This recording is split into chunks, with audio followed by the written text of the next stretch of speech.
Assalamualaikum warahmatullahi wabarakatuh. Saya cerita sedikit ya. Dulu saya kan 23 tahun itu kan hidup di dunia ekspor. Jadi saya masuk di pemerintahan 7 tahun yang lalu. Waktu saya masuk di balai kota, saya dulu punya ajudan. Saya kan kurus. Ajudan saya ini tinggi, besar, karena ajudan kan harus seperti itu. Tapi masalahnya, setiap ada tamu itu yang disalami dia terus itu. Enggak pernah nyalami tamu, enggak pernah nyalami saya, karena saya enggak punya potongan jadi wali kota mungkin. Disalami dia, terus saya ganti gitu. Saya ganti yang kira-kira di bawah saya dikit itu. Jadi sampai sekarang yang disalami saya terus. Meskipun juga masih, bodinya bukan bodi wali kota. Ya, saya mau bicara masalah apa ya? Oh ini, 7 tahun yang lalu saya tiap 2 hari itu di demo terus. Datang ke balai kota demo seperti ini. Tapi kenapa demo itu selalu ada? Saya pelajari selama 6 bulan. Ternyata demo itu ada karena gerbang di balai kota itu selalu ditutup kalau ada demo. Tutup, kemudian dijaga sama satpol dan polisi. Kemudian mereka berantem, kemudian besok masuk koran. Lalu yang demo senang. Ya seperti ini, pasti tutup. Nah, setelah saya pelajari 4-6 bulan, setelah mereka demo, saya suruh masuk. Sudah silakan, tapi yang menyilahkan bukan satpol, tapi humas saya yang cantik. Masuk, saya ajak ngomong, saya ajak makan. Kalau demonya saya sudah tahu sehari sebelumnya pasti saya siapin makan. Tapi kalau dadak saya siapin snack sama aqua. Terus saya ajak bicara, saudara nolak apa? Saudara nggak setuju apa? Konsep saudara apa? Yang demo-demo itu nggak pernah siap. Konsep saya ini, konsepmu mana? Nggak siap. Lama-lama pada tahun kedua, itu yang demo sudah turun tinggal 30%. Tahun ketiga sudah nggak ada yang demo lagi, sampai sekarang nggak ada yang demo. Saya kangen sebetulnya di demo. Enggak, karena apa? Apapun, pemerintah itu perlu dikontrol. Pemerintah itu perlu ada yang meringatin kalau keliru. Jadi kalau nggak ada demo itu juga keliru. Jadi saya sekarang sering ngomong di mana-mana, tolong saya di demo gitu. Ini yang pasti saya suruh masuk, terus suruh masuk saya omong. Kemudian ini juga. Ini di Indonesia, mungkin saya adalah satu-satunya wali kota yang setiap tahun kami mengundang kira-kira 3.500 tokoh masyarakat dan masyarakat untuk datang di lapangan balai kota, kemudian mereka bisa menyampaikan kritiknya, masukannya, mau ngomong apa terserah, namanya rembuk kota. Kemudian di kecamatan kita punya yang namanya rembuk warga, itu kira-kira 800 sampai 1.000 orang. Mereka nyampaikan apa terserah. Karena sekarang yang penting adalah apa? Ada inisiatif publik. Ada gagasan yang harus kita tangkap. Ada ide-ide yang harus kita tangkap. Kemudian dibuatkan policy. Sehingga jangan sampai kita mengajak rakyat ke utara, pada rakyatnya pengen ke selatan. Ini yang terjadi. Karena apa? Pemimpin merasa pinter. Kalau saya, enggak. Karena yang pinter itu adalah masyarakat. Hanya bagaimana kita memanage mereka agar ide-ide itu selalu muncul, gagasan selalu muncul, dan kita eksekutornya. Yang terjadi sekarang kan enggak. Tahu-tahu ada program apa, tahu-tahu ada proyek apa. Masyarakat terkaget-kaget dan enggak pernah diajak bicara. Ini tahun pertama, 100% yang ngomong itu seperti itu, melotot-melotot semuanya. Marah-marah, melotot-melotot, marah-marah, melotot-melotot, isinya hanya itu aja. Ini ada apa ya gitu. Saya pelajari lagi ternyata apa? Pemimpin yang sebelum saya nggak pernah membuka keran untuk berbicara, nggak pernah dialog, nggak pernah mengajak diskusi. Sehingga masyarakat jengkel dan saya yang nerima. Dimarah-marahin, dimaki-maki, ya ini semuanya ngotot-ngotot seperti itu. Terus, tapi setelah saya melakukan perubahan-perubahan KTP, perizinan, sama. Tahun kedua yang marah tinggal 20%. Tahun ketiga mereka hanya menyampaikan ide yang bagus, gagasan yang bagus untuk kotanya. Kemudian ada input-input yang baik untuk kotanya. Setelah dibuka seperti itu, tapi pertama 100% marah-marah semuanya. Tahun kedua tinggal 20%, tahun kita sudah enggak ada. Karena apa? Ini yang kami lakukan. Jadi 7 tahun yang lalu tepat melayani KTP kita seperti ini. Ini sudah 30 tahun tempat KTP seperti ini. Yang untuk tempat tunggu itu kursinya gembreng itu Gembreng. Gembreng itu apa ya? Kursi seng ya. Kursi seng hanya satu seperti itu. Kemudian kalau ngurus KTP itu 3 minggu, 2 minggu tergantung amplopnya. Kalau mau cepat 50.000 ya bisa 2 minggu. Kalau mau 100.000 bisa seminggu. Tapi yang normal ya 3 minggu. Kemudian saya panggil programmer, saya tanya, saya pengen KTP paling cepat berapa? Programmer mengatakan ke saya, bisa Pak Jokowi 8 menit. Saya kaget juga, dari 3 minggu 8 menit. Nah penduduk saya kan bingung semuanya, enggak lah aja. Saya ngomong ke masyarakat, sekarang ngurus KTP 1 jam, saya sampaikan seperti itu. Kemudian saya kumpulkan, lurah, camat, kepala dinas saya kumpulkan. Mulai hari Senin, entry data, program sudah saya siapkan, saya ngumpulin lurah, camat, sama kepala dinas. Ini ada tiga lurah, ada 1 camat, ada 1 kepala dinas. Wah nggak mungkin Pak, di dalam rapat itu ngomong. Nggak mungkin Pak, masa 1 jam, paling enggak 3 hari Pak. Ada yang satunya, paling enggak 4 hari Pak. Yang 2, paling enggak 2 hari Pak. Ada sistem baru, ya kan. Birokrasi PNS enggak mau masuk ke sistem itu. Yang ngomong itu tadi, besoknya langsung saya copot. Langsung saya copot. Karena apa? Niat saja tidak punya, apalagi menjalankan sistem. Kalau saya gitu aja gampang, enggak usah marah-marah, copot.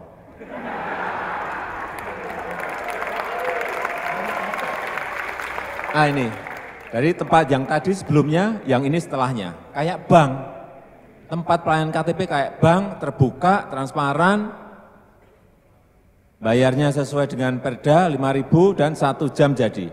Tunggu 1 jam jadi. Tapi kalau nggak antri sebetulnya ya datang nama, enter, berikan. Ini ada, dan ini kita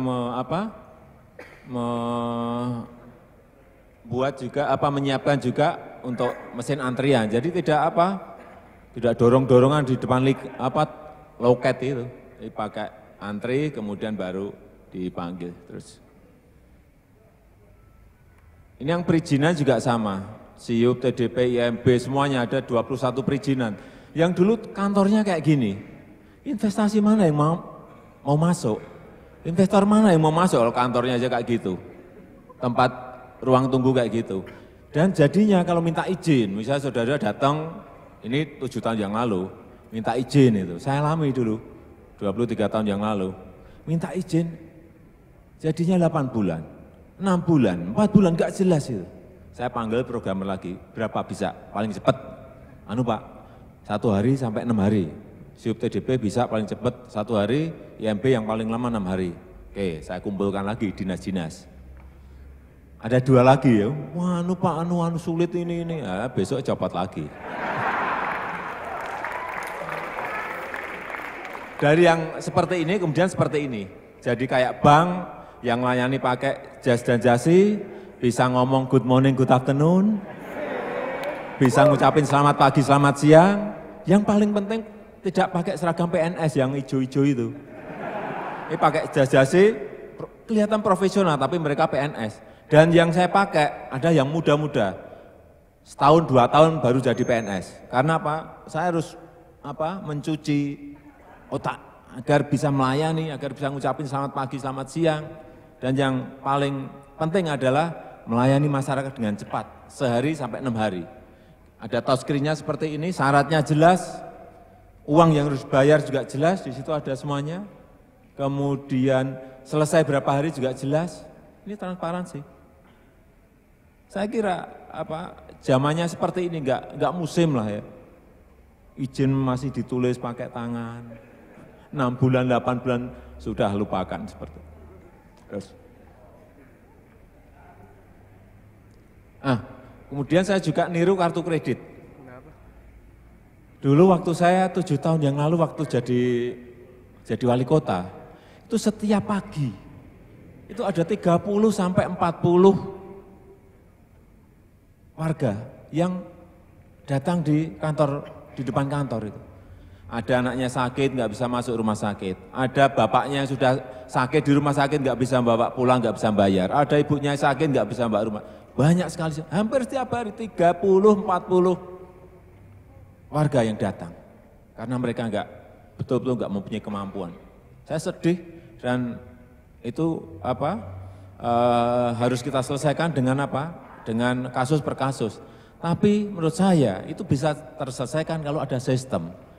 Setelah 2 tahun kita berpikir, godok, akhirnya ketemu ini, program yang namanya PKMS. Jadi pemeliharaan kesehatan masyarakat Surakarta, masyarakat Solo. Ada yang gold, ini kayak kartu kredit. Ada yang kartu gold, ada yang kartu silver.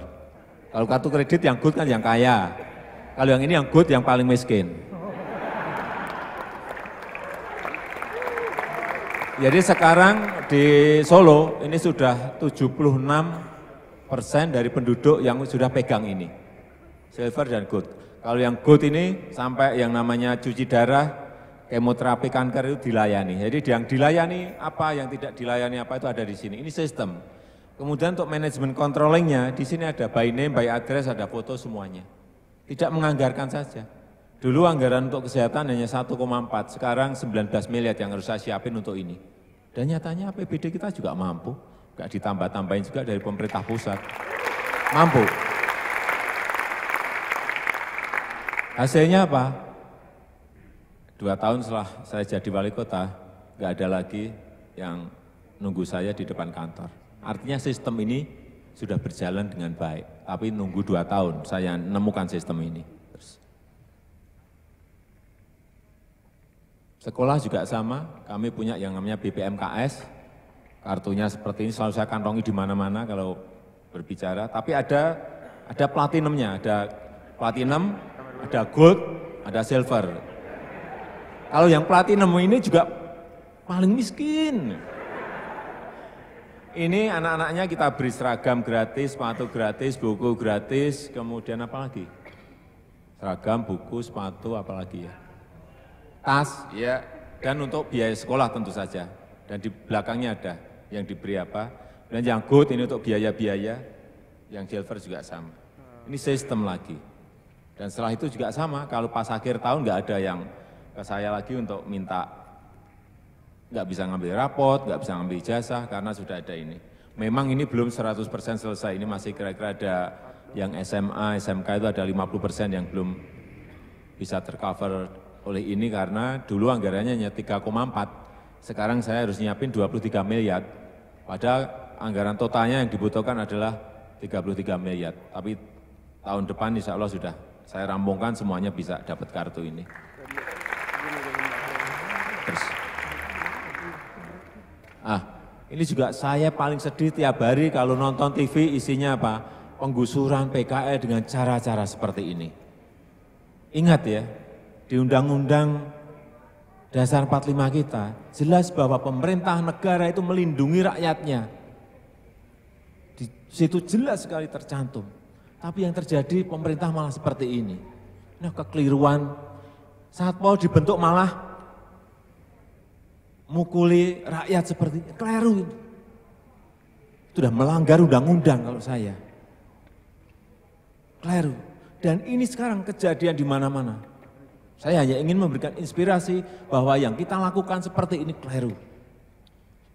Dan kalau saudara-saudara lihat, yang namanya Kepala Satpol PP di seluruh Indonesia, ini saya sudah muter di seluruh Indonesia, pasti tinggi, besar, dan berkumis. Ini Kepala Satpol PP saya 7 tahun yang lalu, tapi pas kumisnya nggak ada. Kalau pas ada serem sekali, serem betul, ini tinggi, besar, dan gede sekali. Saya jengkel, masa Kepala Satpol PP harus seperti ini. Langsung saya ganti dengan, nah ini.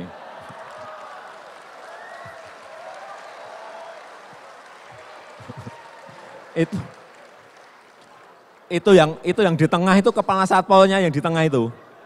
Satpol PP-nya yang ini, yang lucu-lucu itu. Satpol PP saya beri seragam prajurit keraton.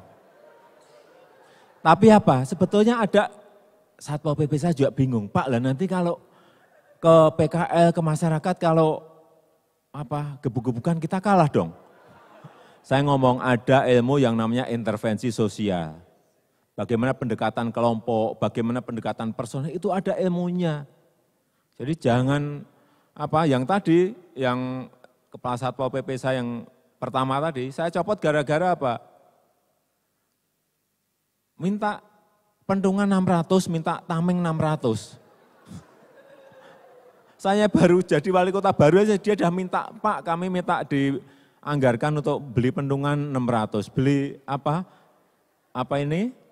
tameng 600. Saya enggak mau, kemudian yang enggak saya beri, kemudian yang tameng dan pentungan yang kita punya sudah saya gudangkan dan dia saya copot.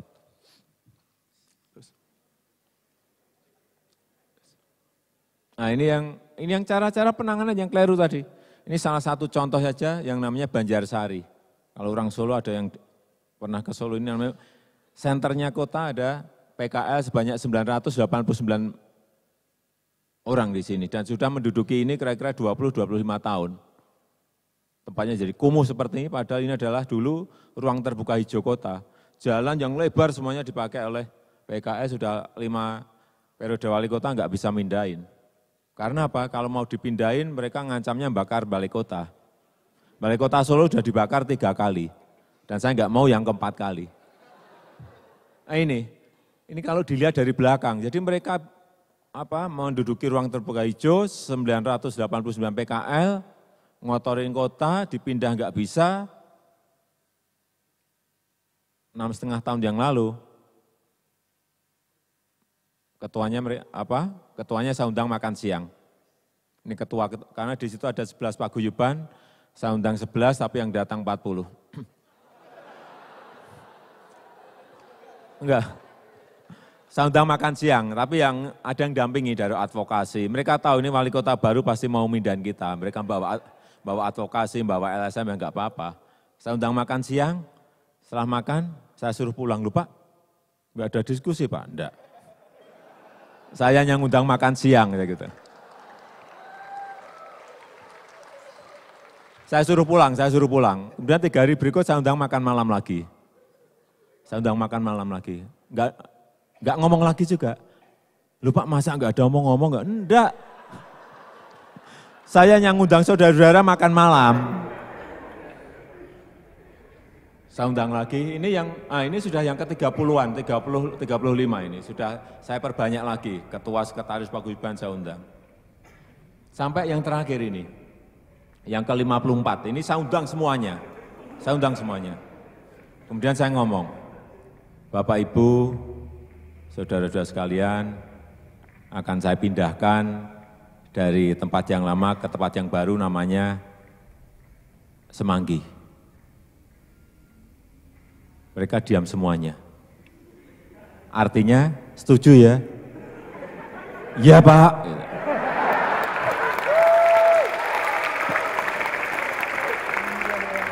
Kenapa setuju? Karena sudah makan siang, makan malam 54 kali. Enggak, ini benar.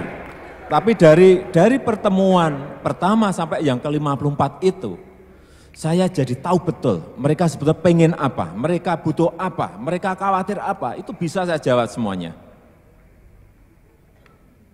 Waktu mereka tanya ke ke saya, Pak, kami mau pindah, tapi minta trayek ke tempat yang baru, itu sudah pertemuan dia ke-40, sekian ke atas. Asal Bapak bisa menyiapkan 9 trayek. Wah, enggak dong, jangan 9 trayek. 3 trayek, akhirnya mereka setuju. Jalannya yang dulu hanya 3 meter, minta dilebarkan jadi 6 meter. Oke, saya lihat anggaran ada, ya saya setuju 6 meter. Yang paling sulit waktu mereka, Pak, bertanya, Pak, kami mau pindah, tapi Bapak harus jamin omset kita nanti di tempat yang baru minimal sama seperti di tempat yang lama. Kalau enggak, kami enggak mau pindah. Waduh, kan sulit juga itu pertanyaan dijawab. Saya minta waktu lagi, kemudian saya jawab pada pertemuan berikutnya. Ya, di yang pertanyaan kemarin saya jawab, masalah omset, rezeki itu yang menentukan di atas. Tapi kalau jawaban itu aja mereka nggak mau pindah.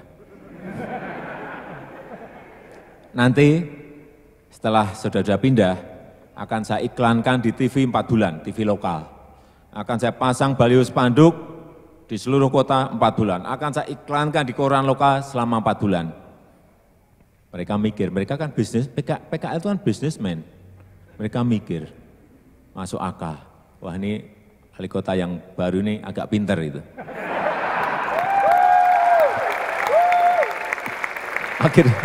Akhirnya mereka mau pindah.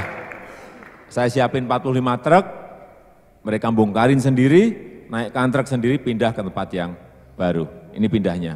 Dan saya pindahkan dengan kirap prajurit keraton. Saya kirap dengan prajurit keraton. Mereka senang sekali. Dan saya 3 tahun yang lalu saya diundang di UNON, United Nation on Nairobi, untuk cerita masalah ini. Saya diberi waktu 8 menit, cerita masalah kepindahan PKL ini di hadapan 3.000 peserta Governing Council, dan mereka juga tertawa seperti tadi. Dan mereka pindahnya bawa tumpeng satu persatu sebagai simbol kemakmuran di tempat yang baru. Tapi saya deg-degan. Karena apa? Ya nanti kalau di tempat baru laku, kalau enggak. Saya takut betul, karena juga sulit kan mengatur, mengelola bisnis yang macam-macam seperti itu. Terus, ini tempat yang lama, sekarang sudah menjadi ruang terbuka hijau kembali. Terus, ini pasar yang baru, jadi kami menyiapkan kiosnya, dan saya berikan gratis kepada mereka, enggak membayar sama sekali. Dan juga saya berikan siup TDP sekalian. Ini nanti wali kota yang berikutnya biar enggak bisa bongkar-bongkar lagi, saya beri siup TDP, artinya status hukum mereka menjadi jelas dan mereka pegang. Pokoknya yang telah kita tata, sekarang kita telah menata 23 lokasi, tata, rampung, beri siup TDP. Nih, rampung, nih. Ini yang tempat yang lain, dulunya seperti ini, kemudian kita buatin shelter seperti ini. Nih, dan gratis juga. Kemudian tempat yang lama sekarang menjadi ruang terbuka hijau kembali. Dulu ini penuh PKL, kanan, kiri, kanan, sampai ke ujung sana penuh semuanya. Terus, ini tempat yang lain, ini PKL kuliner, dulunya seperti ini. Saya ngurusin yang kecil-kecil lah, yang PKL, yang pasar itu saya urusin. Yang mall, yang gede-gede itu enggak pernah saya urus.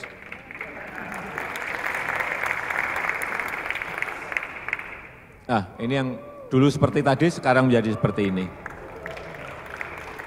Coba sebelumnya tadi. Nah, ini sebelumnya seperti ini, kotor, bau, kemudian yang baru seperti ini. Dulu kita hanya membiayai tahun pertama 1,3, tahun kedua sudah diambil alih oleh sponsor. APBD enggak membiayai lagi, karena sudah sudah dianggap itu bisa memberikan keuntungan promosi bagi sponsor. Ini PKL-nya juga saya desainkan sendiri, celemek dan topi. Ini yang desain saya sendiri. Tapi ngurus yang kecil-kecil ini sulit loh, sulit betul. Ini celemek ini kadang 2 hari pakai, 2 hari tidak, 3 hari dipakai, 3 hari tidak. yang dipakai terus nggak pernah dicuci. Nggak benar, ini benar. Itu yang sulit itu merubah apa mindset, merubah pola pikir, merubah sikap itu yang paling sulit. Terus ini kita juga menyiapkan sebuah night market 3 tahun yang lalu, ada 348 usaha PKA, usaha rumah tangga di sini, seperti ini. Saya niru Arbat di Moskow, niru Celine Simentin di Taiwan. Tapi ya mirip-mirip lah. Tapi bagus yang punya saya.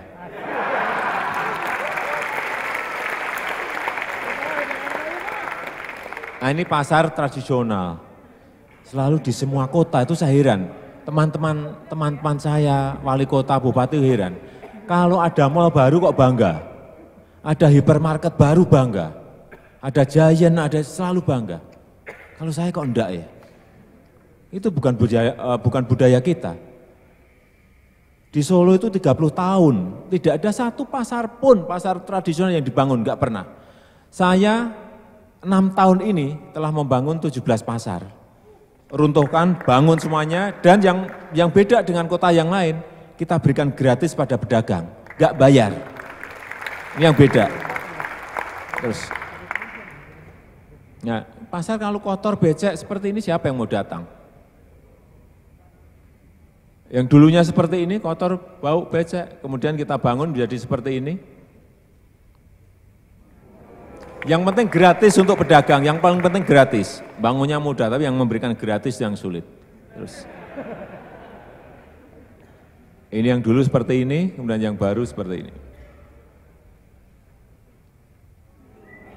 Terus, yang dulu seperti ini gelap, nggak jelas, dan seperti ini menjadi. Terus, jadi saya titip pada anak-anak muda, ya, jangan sering-sering ke mall.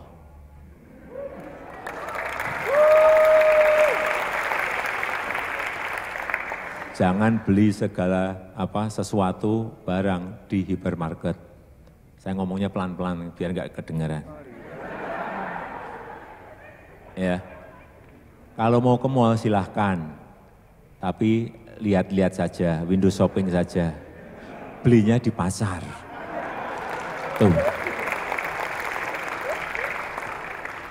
Nongkrong-nongkrong di mall nggak apa-apa, tapi jangan beli. Belinya di pasar tradisional. Karena apa? Kita harus ngerti.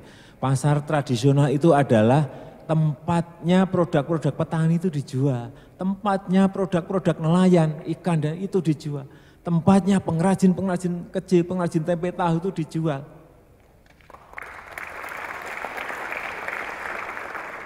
Kita harus ngerti itu. Kalau mall itu pemiliknya hanya satu, kalau di pasar itu pemiliknya ada 1.800, 1.200 satu pasar. Terus ini pasar antik yang lain. Jadi seperti ini, terus gambarnya nggak saya bawa semuanya, ini nggak rampung sehari. Ini pasar becek dan bau seperti siapa yang mau datang? Ibu-ibu mana yang mau datang ke tempat seperti ini? Kemudian kita rubah menjadi seperti ini. Dalamnya, yang penting dalamnya ini, luarnya, dalamnya, pedagangnya pakai celemek. Kemudian ada zoning basah, zoning kering, zoning daging, zoning ikan. Ini yang paling penting.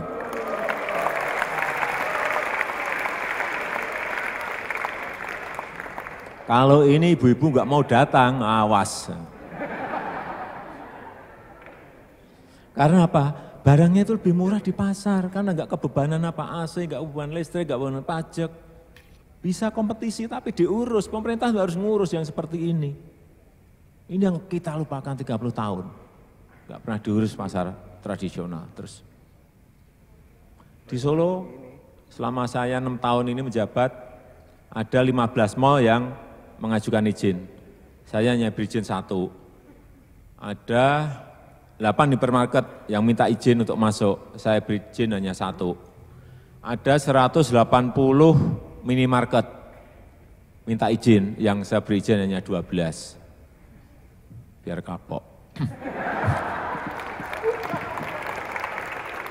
Enggak, saya pro yang kecil-kecil gini ya, bukan apa-apa. Saya juga enggak mau dibilang anti investasi, enggak. Nyatanya saya beri izin 1 kok. Kalau anti kan nggak memberi izin. Saya nggak mau Solo dibilang anti investasi, enggak nyatanya. Tapi saya pilih-pilih, kalau hotel silahkan, karena efeknya bisa kemana-mana. Restoran silahkan, yang itu tadi yang saya sebut tadi enggak. Ini juga pedagang kita beri training seperti ini, cara, enggak jangan yang sulit-sulit lah, pedagang cara melayani pembeli, ngucapin terima kasih, kemudian menata barang, kemudian pembukuan yang gampang-gampangan aja lah, yang keluar masuk, kemudian keuntungan berapa. Itu harus diajarin, kalau enggak mereka enggak ngerti. Kalah dengan pasar-pasar modern nanti. Terus ini pedagang-pedagang pasar semuanya. Terus nah ini income ya. Income dari pasar tradisional dan PKL, dulu waktu saya masuk hanya 7,8 miliar. Setelah kita bangun seperti itu, dengan manajemen yang lebih baik, manajemen lebih baik, retribusi sama, itu sekarang kita menghasilkan 19,2. Hotel itu hanya 10,5 miliar. Kemudian parkir 2 miliar, reklame itu 6 miliar, kemudian terminal hanya 1,8 miliar. Artinya apa? PKL dan pasar kalau di-manage, dikelola dengan baik akan menghasilkan income yang luar biasa, 19,2 miliar. Kalau mall itu enggak memberi apa-apa. Enggak, iya betul, karena mereka hanya bayar waktu izin IMB aja, setelah itu enggak memberi kontribusi apa-apa. Kontribusi ekonomi ada di usaha-usaha kecil seperti ini. Terus. Nah ini yang apa? Waduh, ini jamnya udah ya? Belum. Saya nanti ngelantur terus. Ini mengenai mobil SMK. Jadi ini ada cerita, 5 tahun yang lalu Solo ini kota pertama yang mendeklarasikan diri sebagai kota vokasi, vocational school, karena di Solo ada 60% SMK, yang 40% SMA. Ini deklarasinya. Terus, kemudian setelah deklarasi kita mau buat apa? Kita tentukan saat itu, buat mobil. Kemudian merancang, mendesain mobil. Mobil ini sudah generasi yang ketiga, 5 tahun yang lalu buat, jelek, perbaiki. Generasi kedua, jelek, perbaiki, yang ketiga ini buat, jelek, perbaiki. Dan sudah dipamerkan 2 tahun yang lalu.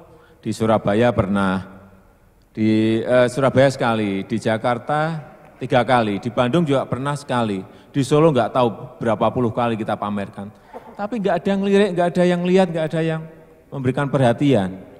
Sehingga 6 bulan yang lalu saya putuskan, saya suruh memperbaiki yang paling yang diperbagus, yang paling bagus. Mobil kayak gini, kemudian saya pakai sebagai mobil dinas wali kota dan wakil wali kota ini. Sekarang sudah jadi mobil dinas kami.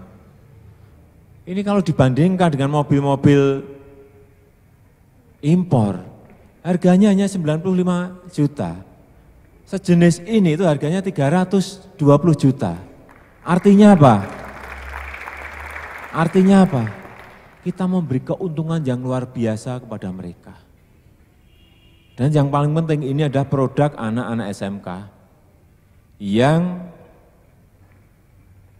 secara fisik, kemudian engine-nya di dalamnya semuanya 80% ini dari home industry, kemudian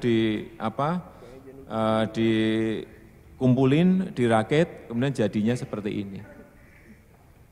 Tapi yang berat memang sampai sekarang izinnya belum keluar, uji emisi, uji kelayakan, sehingga kita sampai sekarang belum bisa berproduksi secara massal. Meskipun yang pesan sudah 6.000, belum bisa produksi karena izinnya belum keluar. Inilah problem kita, saya kira negara ini nggak ngerti. Yang menguasai kita atau yang menguasai orang asing. Tapi saya yakin agen-agen perubahan yang sekarang ada di depan saya, anak-anak muda ini, saya kira nanti akan mampu merubah secara total negara ini sehingga ya betul-betul kemakmuran itu ada di rakyat, ada di masyarakat negara yang sangat makmur ini. saya kira itu yang bisa saya sampaikan, dan kalau ada waktu, silahkan berkunjung ke Solo. Kan saya juga perlu promosi kan untuk kota. Datang ke Solo, kalau ke sana silahkan telepon saya. Kalau enggak telepon, mau nge-tweet juga bisa, mau Facebookan juga bisa dengan saya handle sendiri, jangan mikir yang handle orang lain, enggak, saya handle sendiri semuanya. Tapi ya tidak, kadang 2 hari enggak saya buka, karena saya enggak mungkin tiap hari main Twitteran, saya harus bekerja untuk masyarakat. Terima kasih. Assalamualaikum warahmatullahi wabarakatuh.